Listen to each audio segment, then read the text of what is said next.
Hello, my name is Sarah. Life as a nurse is never dull, and being a mom of two keeps me on my toes. Every day, I switch roles from caring for patients to nurturing my kids, especially my teenager, Lily. At 16, she's at that age where boundaries are constantly tested and every no feels like a challenge. Despite the occasional teen drama, I've always believed in fostering a home environment built on honesty and accountability. One crisp Thursday evening, after a long shift at the hospital, I returned home to the usual chaos. Dinner half prepared, homework papers scattered everywhere, and Lily glued to her phone, texting nonstop on the couch. It wasn't until I went to my bedroom to put away the day's tips that I noticed something was off. My wallet felt lighter. A couple of $100 bills were missing. The kind of money you don't just misplace. I walked back to the living room and casually asked, "Lily, have you seen some money I left in my purse? It seems to be missing." Lily barely glanced up from her phone, her voice hesitant. "Oh, I meant to ask you about that. I needed some cash for a school project." "You took it without asking, Lily?" My tone was more of disappointment than anger. She sighed a little too dramatically. "Mom, it was urgent, and you were at work. I was going to tell you." "That's not how we handle urgent matters, Lily. We don't just take things," I replied, trying to stay calm. "You're grounded for the weekend. Yo cool my mom. Nah, no going out with your friends." "But that's so unfair," Lily protested, jumping to her feet. "It's just money, and I was going to tell you." "It's not about the money, Lily. It's about trust and respect." The argument escalated as her protest grew louder, but I stood firm. Grounding her felt like a mild punishment for breaking trust. Later, as I prepared dinner, trying to shake off the weight of our confrontation, John stormed in. His face was dark, with anger, a look I knew all too well. "You're grounding her for taking a little cash? Seriously, Sarah?" John's voice was steeped in disbelief as he threw his keys on the table. "It's not about the amount, John. It's about honesty and consequences," I countered, feeling the tension rise between us. "That's just your way of controlling her. Like you try to control everything in this house," John scoffed, pacing back and forth. I sighed, trying to keep my cool. "This isn't about control, it's about teaching our daughter the right values." John scoffed again. "Oh, and you're the perfect role model, grounding her over every little mistake." "Every little mistake?" Lily admitted she took the money without asking. That's not a little mistake. That's stealing." I stopped him in his tracks and glared. "And you think you're perfect, never done anything wrong?" John shot back. I shook my head, frustrated. "This isn't about me. Why do you always make it about anything but the issue at hand?" "Because you make everything about rules and punishments. Maybe if you weren't so harsh, she wouldn't feel the need to hide things from us. Or maybe she would understand boundaries and respect if her father supported her mother in disciplining her when it's necessary." John's face turned red, his breathing grew heavier. "You're turning my kids against me, Sarah. You're painting me as the bad guy because I don't jump on your strict parenting bandwagon." "Nobody is turning anyone against you, John. You're doing that all by yourself by undermining me in front of them." "That's because you're unreasonable," he shouted, his voice echoing off the walls. "You want to control everything and everyone." "That's not true, and deep down you know it. I'm trying to be a responsible parent, John." "By what? Alienating your daughter? You think she's going to trust you after this?" His words stung, and I felt a pang in my heart. I'm her mother. It's my job to teach her right from wrong. And it's my job to protect her from your extreme measures. Extreme? Teaching our daughter that actions have consequences is extreme now? John's voice rose and he looked like he was about to explode. "You're impossible. And you're not helping by arguing with every decision I make," I shot back. "And you're not helping by undermining everything I do." Suddenly, his hand flew out, striking me across the face. The force knocked me back and pain radiated from my cheek. For a moment, there was stunned silence as we both realized what had just happened. I touched my cheek. The sting was sharp and immediate. "You hit me," I whispered, disbelief and anger mixing in my voice. John's eyes widened, perhaps surprised by his own actions. "Sarah, I didn't..." "You did," I interrupted, my voice trembling. "You just hit me." Our younger son, David, peeked from behind the hallway corner, his eyes wide. "Mom, are you okay?" I quickly wiped my face, trying to shield him from any more of this ugliness. "Yes, honey, I'm fine. Go back to your room, please." David hesitated, his gaze shifting between John and me. "David, please," I urged, my voice softer. Reluctantly, he turned and disappeared back into his room. Turning back to John, I found my voice firmer and more determined. This can't go on. You need help, John. You can't just... He cut me off, his voice breaking. Sarah, I'm sorry. I don't know what came over me. Sorry isn't enough this time, I said quietly, the resolve building inside me. This changes everything. As John stood there looking lost and confused, I knew that this moment was a turning point.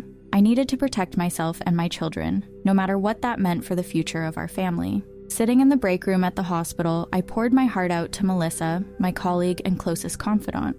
The walls, adorned with health posters, felt like they were closing in on me as I recounted last night's horror. Joe. And hit me, Melissa, right in front of David, I whispered, the words heavy with shame and disbelief. Melissa's expression hardened. This has gone too far, said Sarah. You can't let him get away with this. I know, but I feel so lost. It's like I don't even know who he is anymore, I admitted, the confusion and hurt swirling inside me. It's not just last night, is it? There have been other signs, haven't there? Melissa's voice was gentle, coaxing the buried truths out of me. I nodded, memories flooding back. There were times when he'd lose his temper over nothing, times when he'd decide things without asking me, convincing me it was for the best. And you believed him because you wanted to keep the peace, Melissa concluded. Exactly. I thought they were isolated incidents, but now, seeing them all together... I trailed off, the pattern too clear to ignore. Melissa leaned forward, her resolve palpable. You need to document everything, Sarah, every incident, no matter how small it seemed at the time. Taking her advice to heart, I started gathering every piece of evidence I could find. I spoke to Lily and David, who reluctantly shared their own observations of their father's erratic behavior. Lily confessed, he always said it was our little secret not to upset you with the small stuff. And by small stuff, he meant his bursts of anger? I pressed gently. Lily nodded, tears glistening in her eyes. I didn't want to make things worse, Mom. Realizing the extent of John's manipulation, I felt a surge of protectiveness. This ends now. We're safer knowing the truth. I dug deeper, finding emails where John had belittled my concerns about family finances or decisions about the kids' education. Each email, each testimonial from my children added to the growing dossier of John's controlling nature. Back at work, I shared my findings with Melissa. She pores over the documents, a furrowed brow showing her concern. This is more than enough for a strong case against him, Sarah, whether it's for custody, a restraining order, or whatever you decide you need. I just want to keep my children safe, I said, my voice firm with newfound determination. And you will, Melissa assured me. You're doing the right thing. Gathering all this shows you're not just reacting to one bad night. You're responding to a pattern of behavior that's harmful to you and your kids. Empowered by Melissa's support and the evidence laid out before me, I knew I was on the right path. I knew what I had to do next. The road ahead would be tough, but for the first time in a long while, I felt like I wasn't walking it alone. The truth about John, once obscured by the facade of a temper barely kept in check, was now starkly clear. With that clarity came the path forward, to protect my family and end the cycle of manipulation and fear. Armed with the truth and a folder thick with evidence, I confronted John in our living room, a space that had seen both the joys and shadows of our family life. John, we need to talk about what's been happening, I began. My voice steadied despite the turmoil inside. This can't continue, not just for my sake, but for our children's. He looked at me, weary but defiant. What are you talking about, Sarah?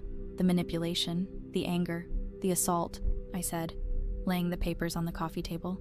It all ends today, he scoffed, glancing at the documents. You think you can just end things just like that? Yes, John, just like that. I was firm, my resolve unshakable. I'm filing for divorce, and I've spoken to a lawyer. Everything, your actions, your words, they're all documented. John's face paled. You're serious? Very serious, I replied. I've tolerated enough for the sake of what I thought was a partnership, but that's not what this is.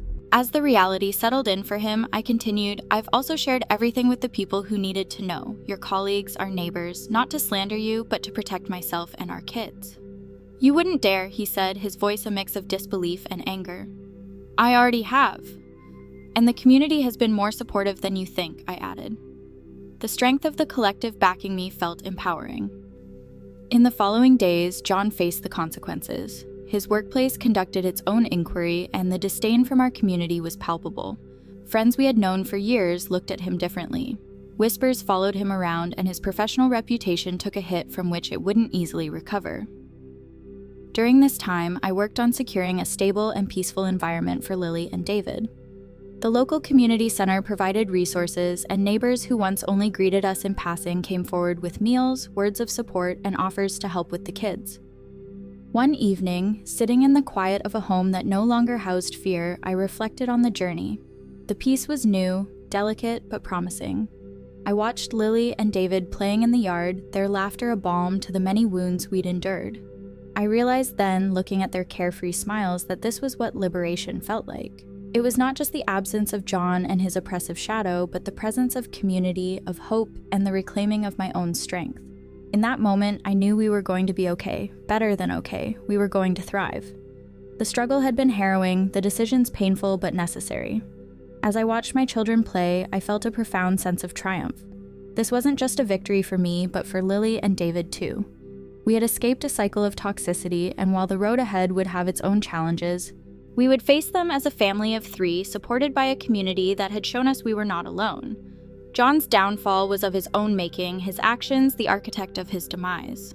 As he faced the cold reality of his choices, I embraced the warmth of a new beginning surrounded by love and support. For the first time in a long time, I looked toward the future with hope, not fear, confident in the knowledge that we had not just survived, but were finally free to live. That brings us to the end of Sarah's journey. As she rebuilds her life with her children and finds support in her community, it raises an important question about handling toxic relationships, especially when they're within the family. What would you do if you were in Sarah's position? Would you take the same steps or handle it differently?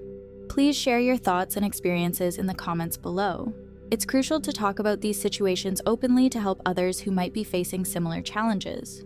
Your input can make a big difference. And if you found this story compelling, don't forget to like the video and subscribe to our channel for more discussions like this. Your support helps us keep these important conversations going.